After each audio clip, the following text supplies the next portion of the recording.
Members voted. Or wish to change a vote? No.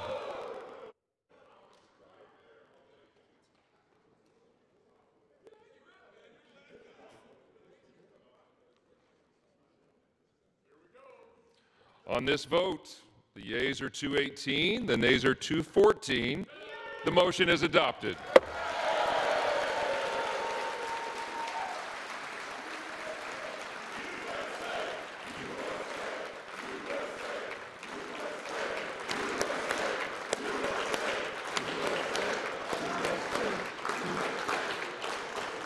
Without objection, the motion to reconsider is laid on the table.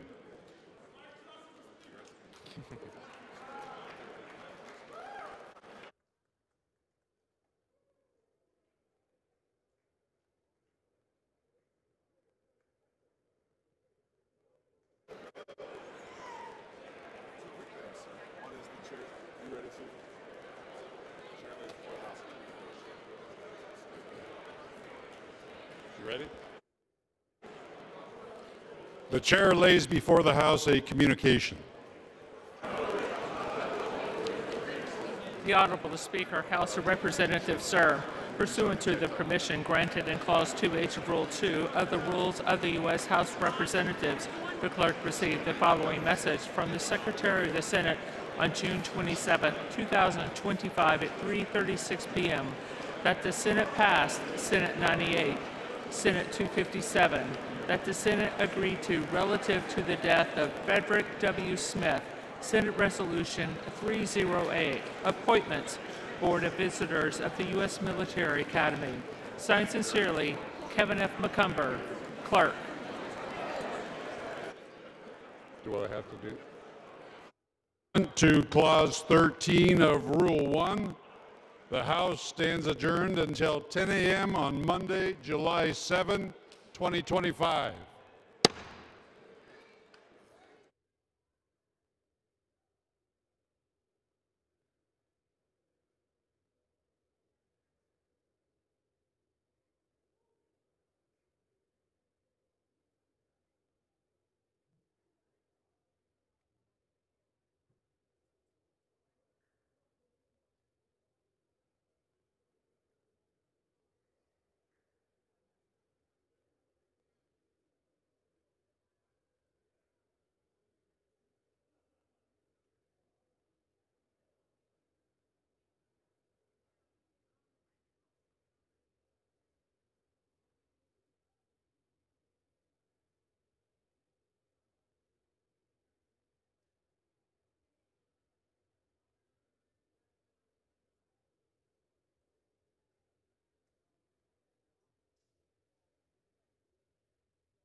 You're right.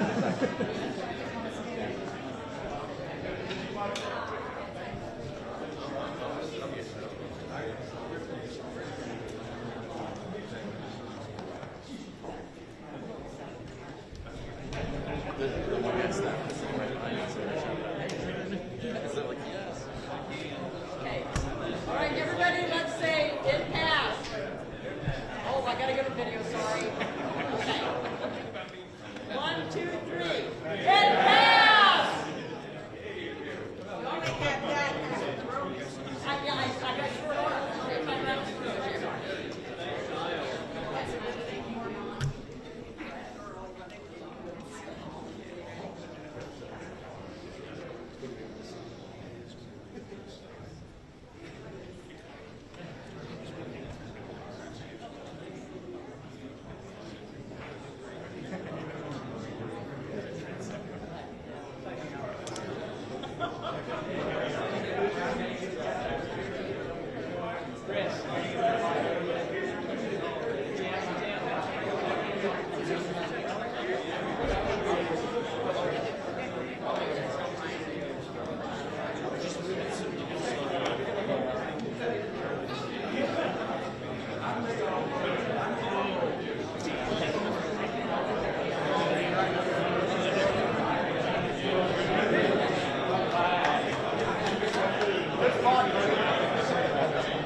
on the House floor about my optimism for America's future.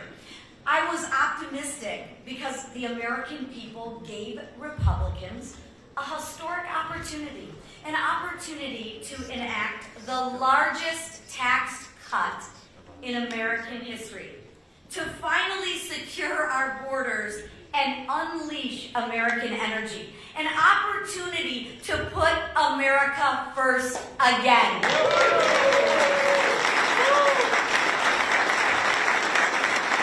Well, I am proud to say, House Republicans, we delivered.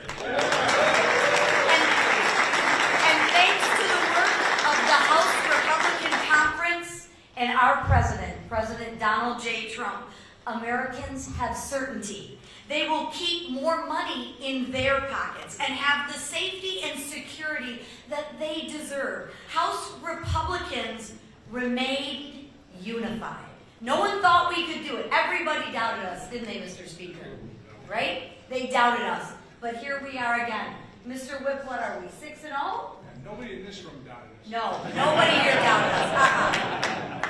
But we are unified. We delivered on our promises to the American people. No taxes on tip. No taxes on overtime. Tax relief to seniors. Enhanced child care tax credits. Elimination of the death tax. More ICE agents. We're finishing the border wall and funding the Golden Dome. And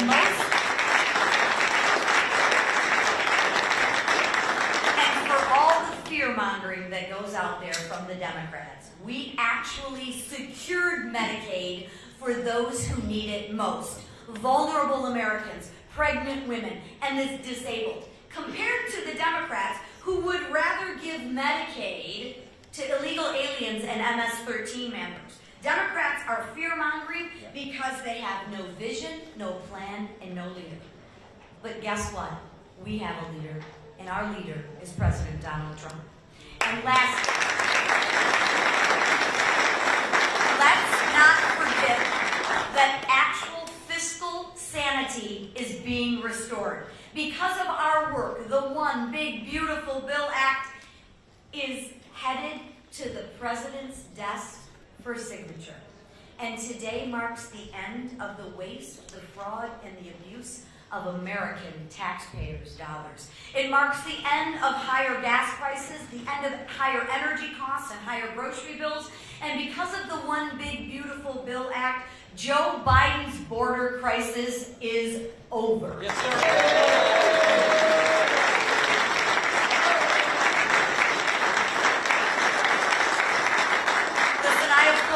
My colleagues who worked tirelessly. I don't think the Speaker and the Whip and the Leader have slept in days. But they worked tirelessly to ensure that we actually delivered on our promises. And I thank President Trump for his leadership in getting this bill across the finish line. Without his leadership, none of this would have been possible. His vision, none of this would have been possible. But today, we passed actual transformational legislation, legislation that will impact every family. Tomorrow, we celebrate our nation's independence, and we set out to spread the message of this historic achievement.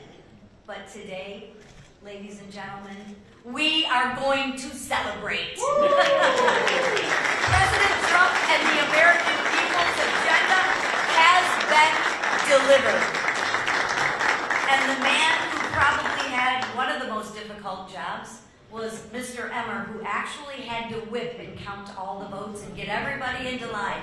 So without further ado, our whip, Tom Emmer.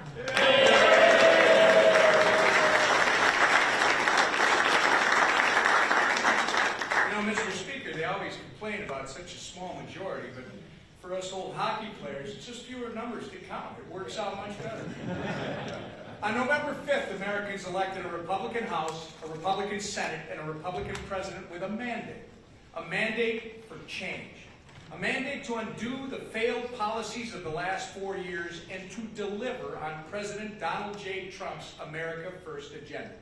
Today, we're all proud to report that by passing our One Big Beautiful Bill and sending it to President Trump's desk to be signed into law, we are fulfilling that mandate.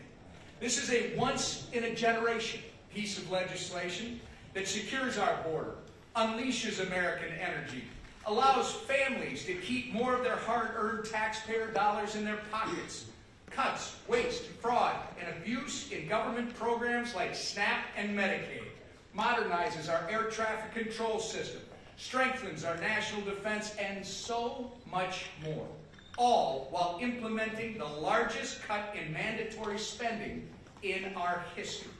To put it simply, this bill is President Trump's Make America Great Again agenda being codified into law. From Minnesota to Texas and Maine to California, there are wins in this legislation for every single American. And I couldn't be more proud to be part of the Republican team that got this thing across the finish line. I want to say thank you to our Speaker, Mike Johnson.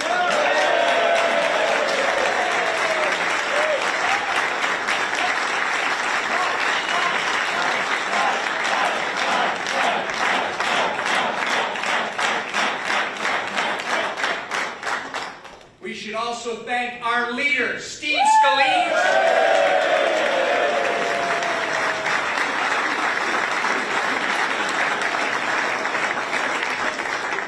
She won't tell you what she's doing. We got to give a big thank you to our conference chair, Lisa McClain. I want to thank the chairman of all our committees that worked on the reconciliation instructions for doing all the hard work behind the scenes of putting this bill together. And most importantly, and people who know me know that it's about the team, I want to thank the members of our House Republican Conference for uniting as a team and getting this thing done.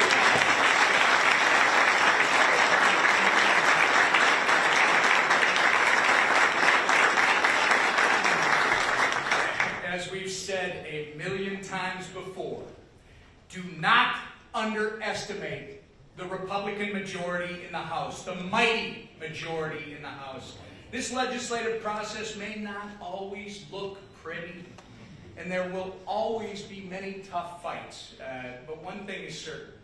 We will always deliver on our promises to the American people. And with that, I turn it over to our great leader, Mr. Scalise.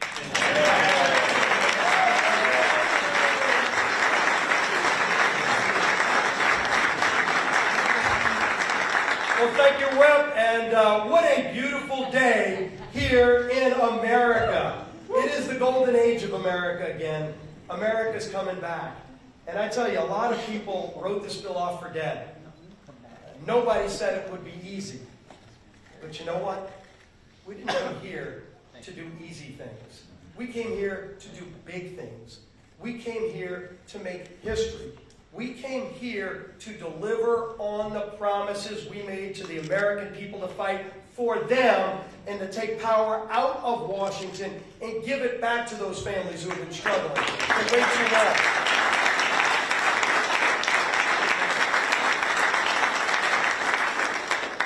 Now, we had a little bit of debate on the floor today. You got to see a difference between the two parties in Washington, maybe more crystallized than we've ever seen before. And I think that's a good thing. I hope America watched all of it.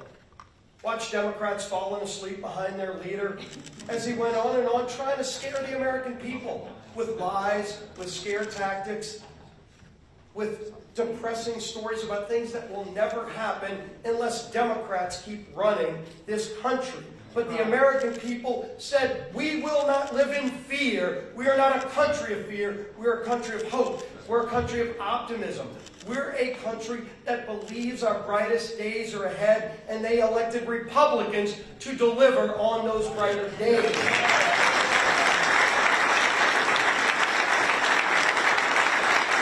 I think maybe their leader wanted to speak for hours and hours and break records because they wanted to stand in the way of history. But history is not going to be denied. We were elected with a purpose. Donald Trump ran all around this country. He went to swing states that they said Republicans could never win. And he didn't give different messages to different places. A lot of us traveled with the president. And the one thing you can say about Donald Trump is it doesn't matter where he went. When you listen to his speech, it's probably going to be a little bit longer than the paper that was written. Might have been about a 15-minute long speech, because President Trump speaks from the heart. President Trump expanded our base. It wasn't just the typical Republican voters. It was people of all walks of life, people who had given up on Washington because Washington gave up on them, and they finally saw a leader who was willing to fight for the hardworking people of this country. That's who Donald Trump has always been. And all the people that knock Donald Trump ignore one important fact. There is no better, more passionate fighter for America and its hope and promise than Donald J. Trump. And President Trump said at every stop, if you elect me, if you give me a Republican House and a Republican Senate, these are the things I will do. It was kind of historic in a lot of ways. It should be commonplace that a presidential candidate runs on specific things and then delivers on every single thing he ran on. He said, I'm going to secure America's border. His opponents said they were going to keep the border open. He said, I'm going to actually make our country energy independent again. And end the war, the attack on American energy that we've seen for 4 years, crush jobs, crush the economy, force families to pay too much for gasoline, and embolden the enemies of our nation like Russia, Iran, and others. And those days are over with this one big beautiful bill. President Trump said a lot of other things, but what American people knew about not only electing Donald Trump, but about keeping this House majority and about electing a Republican Senate, is that they said, we're going to entrust this group of people to go and be different and to deliver on those promises. And when you look through all the historic things in this one big beautiful bill, the wins for hard-working families, win after win after win, it's delivering on those promises. We are going to see economic growth. When Donald Trump signs this bill tomorrow on America's birthday, the independence of our nation, you will start seeing historic growth like we've never seen before. I've been proud to work on a lot of important pieces of legislation. There is not one group of people, and there is not one bigger piece of legislation that will deliver more great benefits for the hardworking families who have been struggling in this country than this one big beautiful bill. There's a reason it was hard. There's a reason that it wasn't 2 committees like Tax Cuts and Jobs Act. It was 11 committees involved. Historic. We made great historic reforms in education policy. First ever repeal of a Second Amendment tax in the history of our country. A constitutional right being taxed gone in this bill. You heard about a lot of the other provisions. One of the things you didn't hear about is school choice. Federal school choice for the first time ever, so low-income families will have an opportunity to get their kids out of failing schools. Every Democrat voted against all of those things. And they're going to have to explain that. Once the lies and the hot air and the long-winded speeches are over, people are going to go, I'm better off today now that this bill's signed into law and all the things you said didn't happen, but the great things that Donald Trump and this Republican majority promised did. And that's the testament to the non-ending hard work of this group of people. And I will tell you, I've worked a lot alongside a lot of leaders. And I've been blessed to be a part of leadership and majorities, mostly. Minorities, too. It's a lot more fun to be in the majority.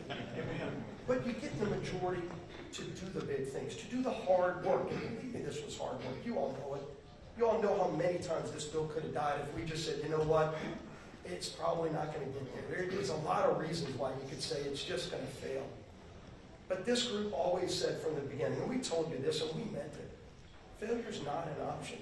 Because the American people are counting on us. There's too much at stake. There was too much at stake from the very beginning, and we knew the power of what this bill will do for those families who were counting on us. And so every time it would have been easy to give up, we just thought about those families who entrusted us with their vote, and we had to deliver for them. We figured out a way to come together. People you never would have thought showing up voting yes. And I will tell you, all the leaders I've served with, I don't think there's one that held this group together. Complicated majority, narrow majority. narrowest we've ever had. We're down a 2-vote majority at the beginning of this process. And Speaker Mike Johnson never one day wavered on his commitment. Donald Trump absolutely was our closer, and Donald Trump never stopped. Every day was there in the fight. Who do I need to call? What do I need to do? No president more directly engaged.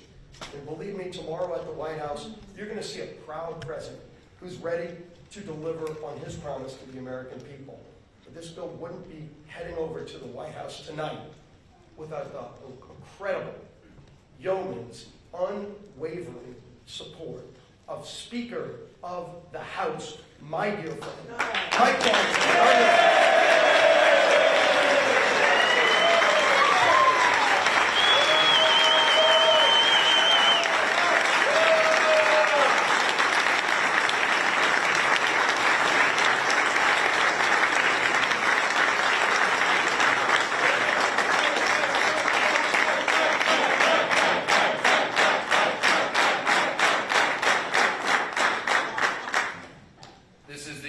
The vote tally card. We're going to frame this one, okay? 218, 214.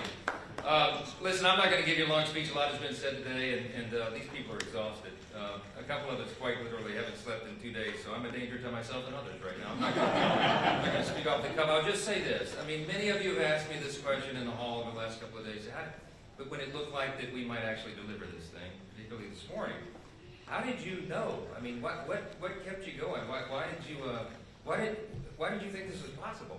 You guys made an audacious plan. You brought the most comprehensive, complicated piece of legislation, probably, arguably in the top 2 or 3 in the history of the Congress, with the smallest margin in U.S. history, which we had for a big chunk of the first 100 days. And you put this audacious timeline. You said you're going to pass it out of the House by Memorial Day. I mean, some of you openly laughed at me when I said that back in early February. And then we said we would get it done by July 4th. We beat Memorial Day by 4 days, and we got this one done a day early.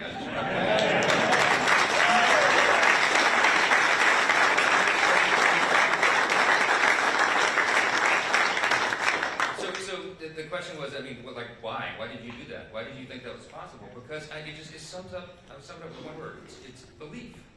Okay, we had a vision for what we wanted to do as a group. We believed in the election cycle last fall that we were going to be given this great blessing of unified government, that we would have the White House and the Senate and the House aligned, in alignment, unified government. And we did not want to waste that opportunity because we understand the history that comes along with it, the opportunity that we can do for the country, and we believe that we would have that chance. And then I believe in the people that are standing here behind me. I believe in this group, every single one of them individually. Some of them are more fun to deal with than others. I mean that with the greatest level of respect. I love every single one of my colleagues. You know, even the ones I got to spend more time with, right? Because everybody's here. Their motive is right. Their heart is right. They're trying to do right for their constituents. They're trying to serve the greatest nation in the history of the world that we're going to celebrate tomorrow. We don't take that lightly.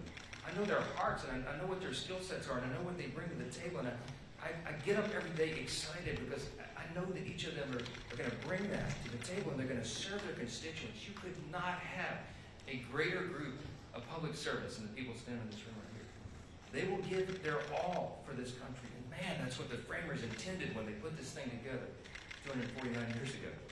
This is what it was about. So I believed in this vision. I believed in the group. I believe in America. I'm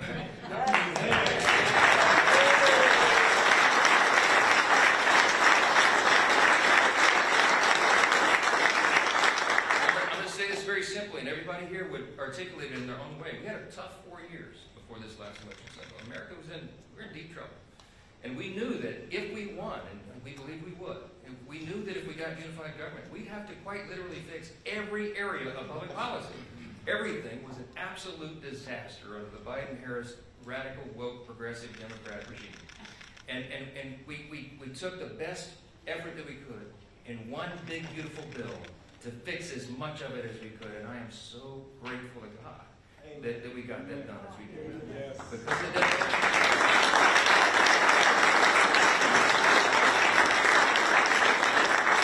lastly, it's no secret, I do believe in God. I believe in that motto that I referenced in the floor speech a while ago. I believe That is what has made our nation the greatest in the history of the world. And some people shake their heads and they think that's old-fashioned or something. That is a fact. When the framers put this together, they stepped out in faith. They did something that no nation had ever done before.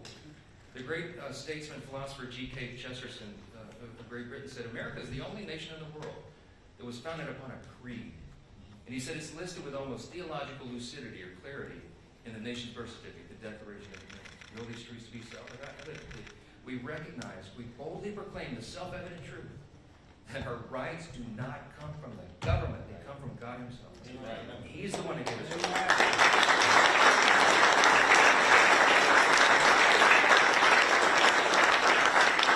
Abraham Lincoln said in the Gettysburg Address, we are dedicated to this proposition, one nation, under God, a government of the people, by the people, for the people, shall not perish from the earth. This is an experiment. It's only 249 years. No, that's not a long span of time in human history. It's just a blip on the whole scale of human history. It is up to us to save it. It's up to the duly elected representatives of the people that come here and represent. And it's up to every single one of us. Of the people, by the people, for the people, all of us. So you got to be engaged, and we got to pass this along to the next generation. Reagan reminded us, freedom's not inherited in the bloodstream. It's got to be protected. It's got to be fought for. It's got to be taught to the next generation, so that they will have the same liberty, opportunity, and security that we have all known and too often take it for granted. So I just want to say, we're going to get to the main event here. We're about to sign this bill and get it over to the White House. Okay?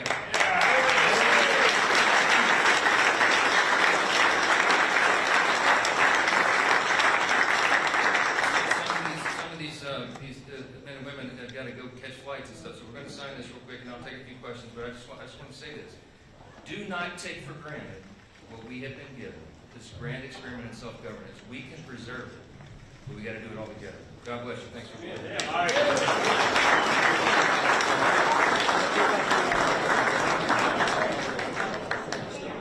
We have all the members behind the desk. We got to get everyone behind the desk.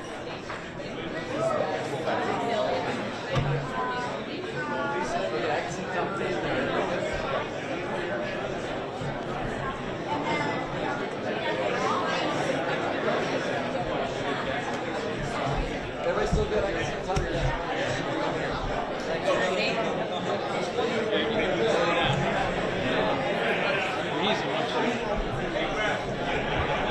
Just an inch, just fine. That's perfect. Everybody still good? They said to sign very slowly. But you do it when you have an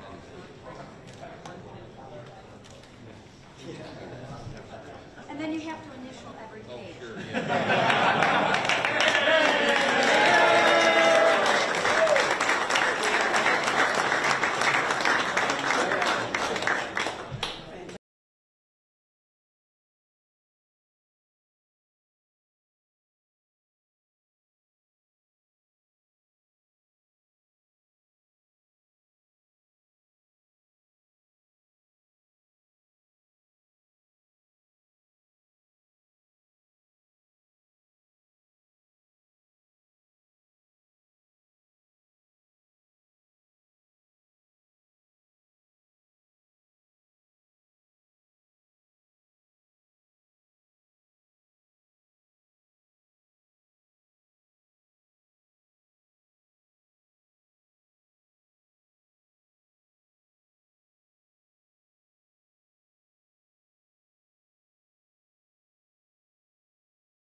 I miss you.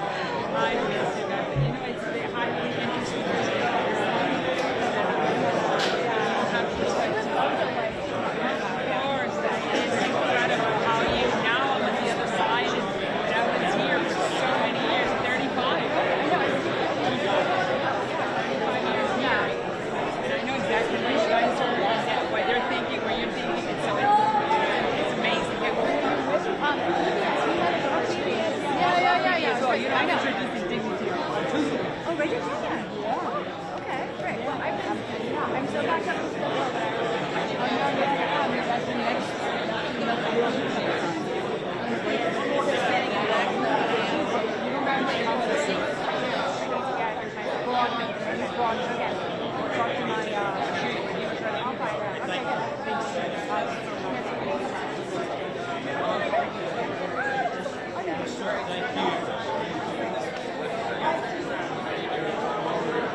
Yeah, so the question, you didn't hear, it's kind of loud in here. The question was, how did we get the holdouts to yes? Here's the, so my leadership style is I try to be a servant leader. And as I mentioned earlier, I know what every member of this body, every member of this conference brings to the table. And the leader's job is to bring out everybody's best and get them to their highest and best use. And that takes some time.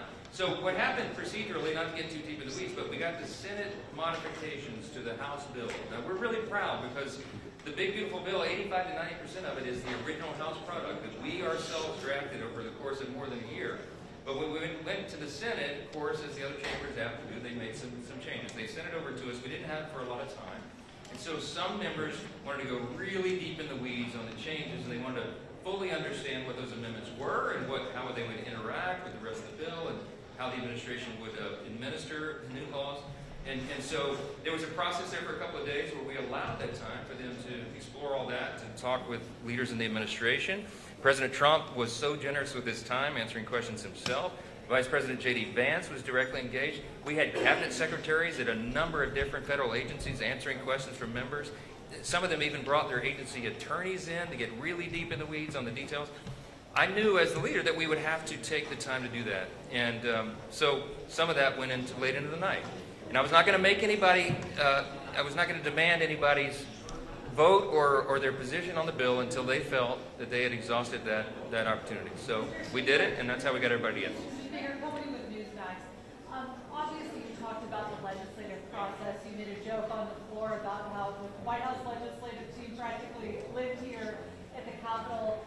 Talk to me a little bit about how you got these members to yes. What concessions were made? We know it wasn't changes in the Senate bill, but it was perhaps maybe promised through executive orders or future legislation. No, I mean, look, as I said, a lot of these members wanted to talk with the administration about how the new law would be administered by the Trump administration and the team. And I think they answered those questions. I don't think they exacted a lot of specific commitments or concessions or anything like that. It was just more an understanding how that would interact. As you know, this president has been a bold leader. By last count, he's issued over maybe close to 160 executive orders so far. We're trying to codify as many of those as possible. So a lot of the discussions were about what executive orders will be forthcoming as it relates to the new legislation, and how can we be involved as a House to codify that and do all that in a coordinated fashion. The beauty of unified government is this is exactly how it can work and how it's supposed to work, is that you have an interaction between the executive and the legislative branches, because that's what's best for the people. And that coordination is going to yield great results for the folks. So that was part of the discussion yesterday. Last question.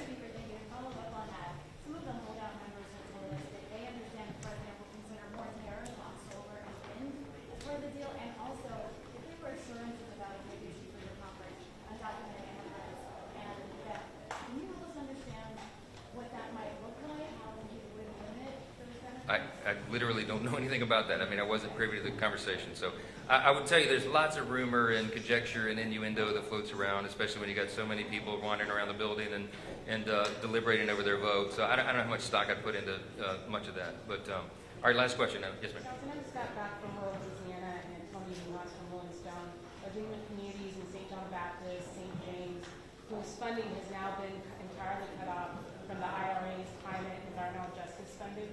What do you say to those frontline communities facing more pollution, more toxic exposure from facilities? Look, I think a lot of the estimations about what this legislation would do in a negative manner to communities in my state or any other are far overblown. I can tell you that this bill is going to be a great thing for everybody around the country, my constituents especially. What's good for Louisiana is good for America. We've got great tax policy here. I think they're going to feel this pretty quickly.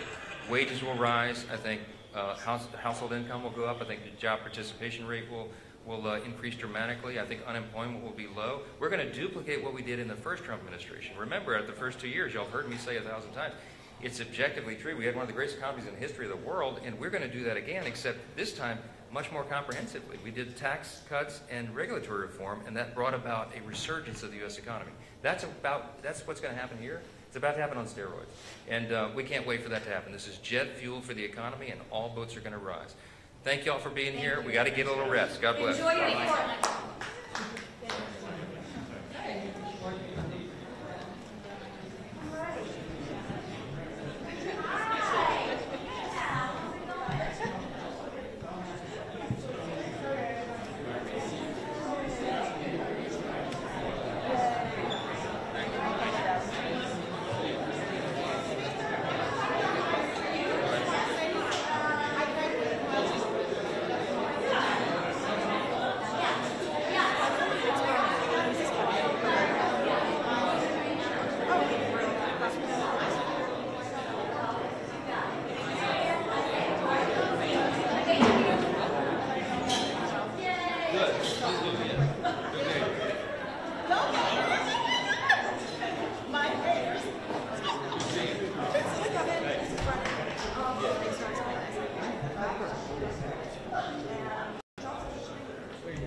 Just a quick picture, please. Okay. Thank you very much. Thank you. Thank you. Great meeting you. You too, bro. Mr. Johnson, could I grab a quick selfie with you? Wait, did he say brother or bro? I can call you back in a second when we're... Oh, he's gone now.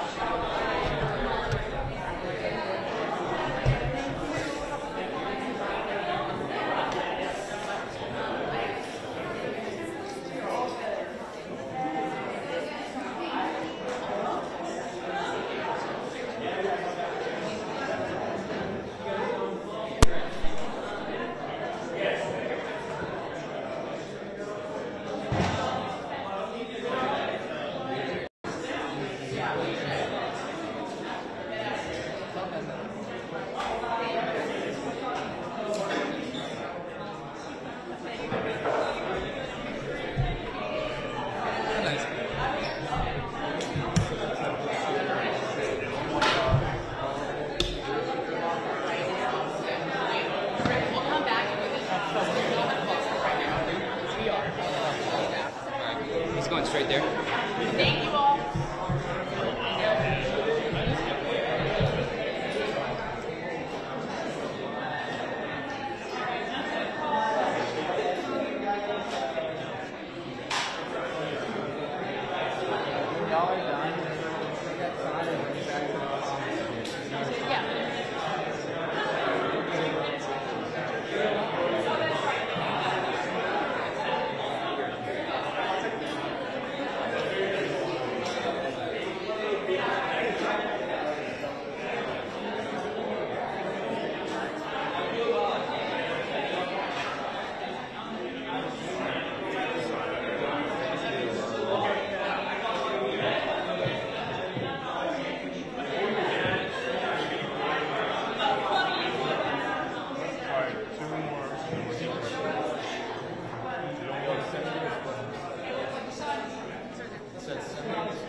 Thank you.